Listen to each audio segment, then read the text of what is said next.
ప్రస్తుత ప్రభుత్వం 24 గంటల కరెంటు పాలసీ మేము కొనసాగిస్తున్నాం. రాష్ట్రంలో ఎక్కడ కూడా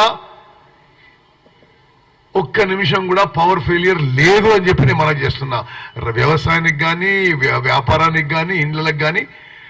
దానికి అదనంగా మేము ఇండ్లకి 200 యూనిట్లు ఉచితంగా ఇస్తున్న విషయం కూడా మరి తెలంగాణ ప్రజానీకానికి తయారు చేస్తున్నాం. ఉత్తమ్ కుమార్ రెడ్డి గారు ఇంకో మాట కూడా అన్నారు, కరెంటు పోవడం లేదు రాష్ట్రంలో ఒక్క నిమిషం అని కూడా మాట్లాడినారు.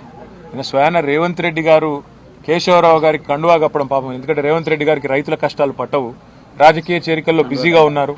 ఇవాళ ఎక్కే గడప దిగే గడప అన్నట్టు రాష్ట్రంలో ఎవరు పార్టీలో చేరతారంటే పాపం ముఖ్యమంత్రి బాగా ఖాళీగా ఉన్నట్టున్నారు.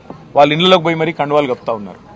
ఆయన కేశవరావు గారి ఇంటికి పోగానే అక్కడ కరెంటు పోయింది. ఇది నేను చెప్పడం కాదు, రాష్ట్రం అంతా చూసింది, టీవీలో కూడా వార్త వచ్చింది.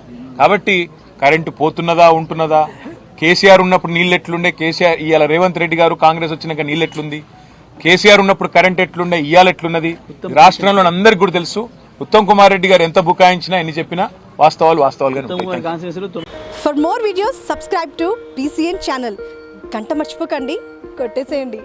Please subscribe BCN channel. Please subscribe BCN channel. ఇందులో మీకు కావాల్సిన అన్ని రకాల హంగులు ఉంటాయి. Hi, this is MM Sri Lanka. Please subscribe to BCN channel.